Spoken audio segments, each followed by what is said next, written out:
Hello and welcome back to Programming Horizons everyone. Today we are going to learn about vectors in C++, one of the most useful features of the C++ standard template library. Along the way we will also build a mini project to understand the basic operations on vectors. So let's get started. In C++, vectors are like dynamic arrays, which means unlike normal arrays, they can grow and shrink at runtime as needed. Because of their dynamic nature, they are more flexible and powerful than arrays for real-world applications. So here are some key characteristics of vectors. First of all, they are dynamic in nature. Unlike normal arrays whose size is fixed when we declare them, vectors can grow or shrink as we add or remove elements. Secondly, just like arrays, vectors also store elements in continuous memory locations. The third characteristic is their efficient end operations, which means adding or removing elements at the end of a vector is fast and efficient.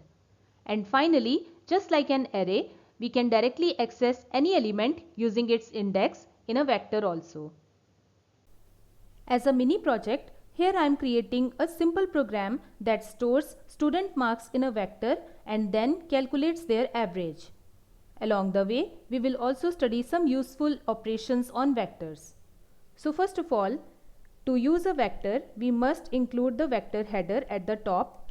We are going to type here #include vector like this, and now we can create an empty vector. But before that, let's type a comment, create a vector, and to create the vector, we will type vector, then specify the data type, and after that the name of the vector, which is numbers in my case. Note that a vector in C++ holds only one data type at a time. Here, in my case, my vector numbers can store integer only values. In the same way, you can create a string only vector or a floating type vector, or if you want to combine multiple data types in a single vector, then create a struct type vector. Now let's add elements to this vector using the pushback method. So we are going to type here numbers dot pushback, and then within this set of parentheses we are going to supply the elements. One by one we have to insert the elements. So let's say my first value is 87 and these are the marks of the first student. After that I am going to store the marks of the second student, let's say 90. In the same way, I am going to add a few more marks. So as you can see, I have added here marks of 6 different students. Now, let's learn how to access an element using its index in a vector. So let's suppose I want to display only the first element. So here I will type first element is equal to, and then I will type numbers, and then within a pair of square brackets I will supply its index. By default, the first element is stored at index 0, the second element is stored at index 1, and so on. Moving ahead, let's display all the elements using a for loop. Now there are two ways to display all the elements using a for loop. So first one is index based for loop. So here I am going to first of all type this statement, displaying vector elements, and after that we will apply the index based for loop. So we will start with index 0 and move up to index n minus 1. N means the number of elements in the vector.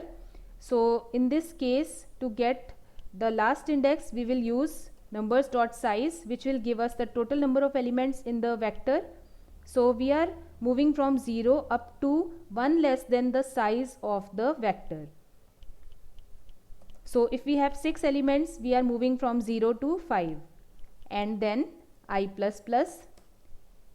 Here inside the for loop we are going to type element at index, and then we will type the index variable then we can type is equal to, and here numbers I, after that endl, and let's build and run. So as you can see, first element is 87 displaying vector elements, and at index 0 we have 87, at index 1 we have 90, and so on. Alright. Another way to display all the elements of the vector is to use the range based for loop.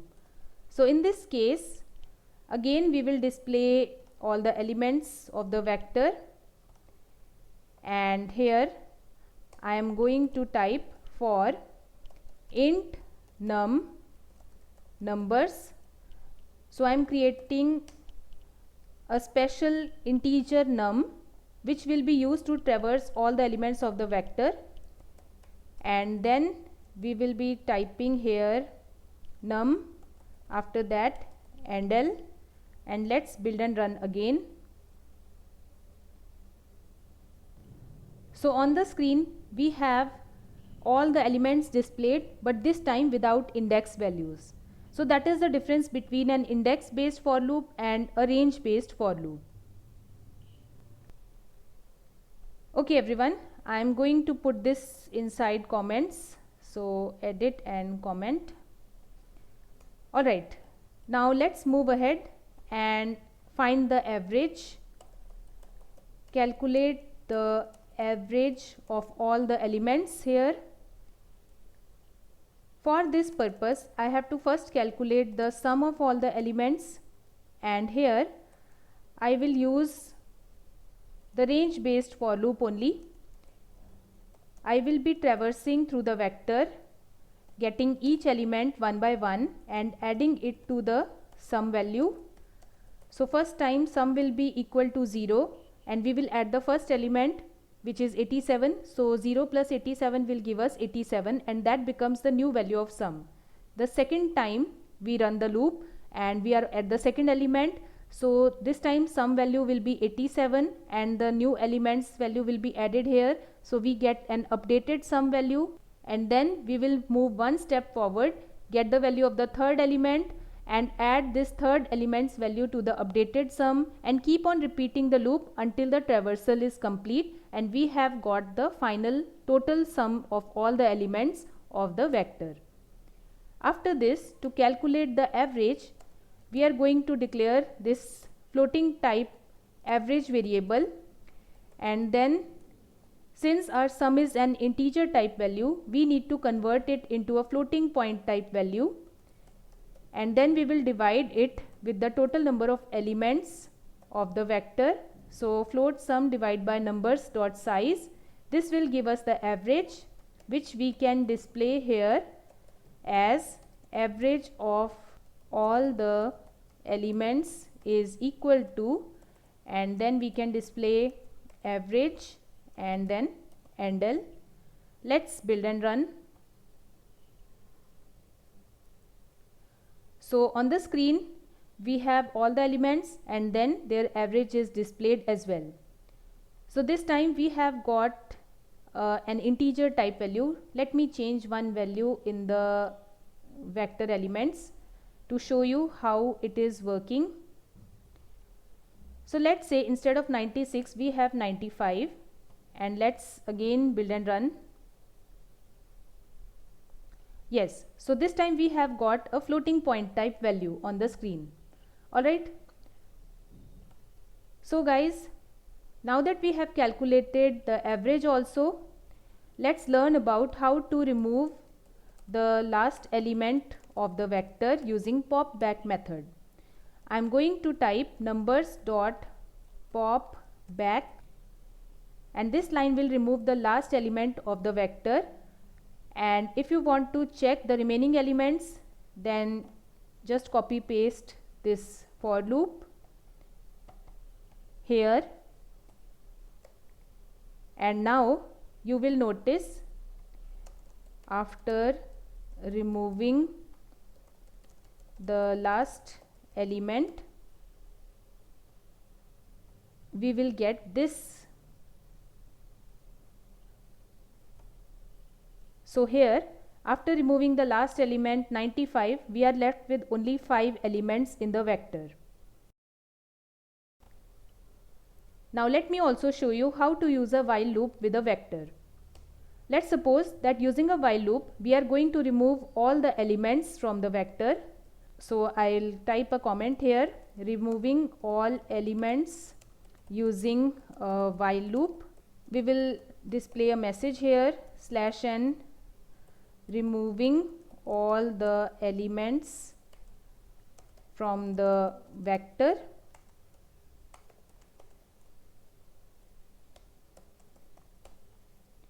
And then we will apply the while loop, and here I'll check this condition, while not numbers is empty, while my vector is not empty, keep on removing all the elements from the end one by one. So numbers dot pop back, and I will not be able to display any output here.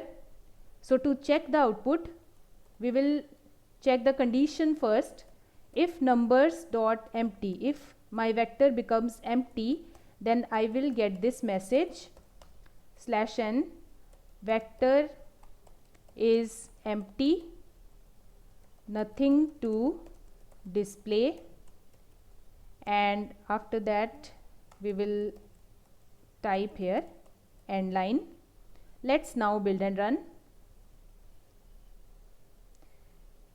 Here I have made a small mistake.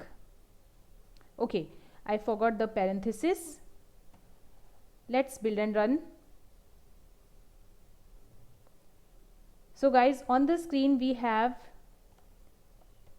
from the beginning, first element is displayed, then we are displaying all the vector elements using an index based for loop, then we are calculating the average of all the elements, displaying vector elements after removing the last element. So we are left with 5 elements here. Then we are removing all the elements of the vector, and that too using a while loop. And finally we checked whether the vector is empty or not, and we got vector is empty, nothing to display. So that's it for this program. So everyone, that was a quick introduction to C++ vectors. Today we covered what vectors are, their key characteristics, and how to perform these basic operations on vectors. Now I am giving you a few practice problems. Try them on your own, and if you come up with any doubts or have any questions, don't forget to post them in the comment section below. I will surely reply. If you found this tutorial helpful, then don't forget to like, share and subscribe Programming Horizons for more programming tutorials like this. See you in the next video. Happy coding!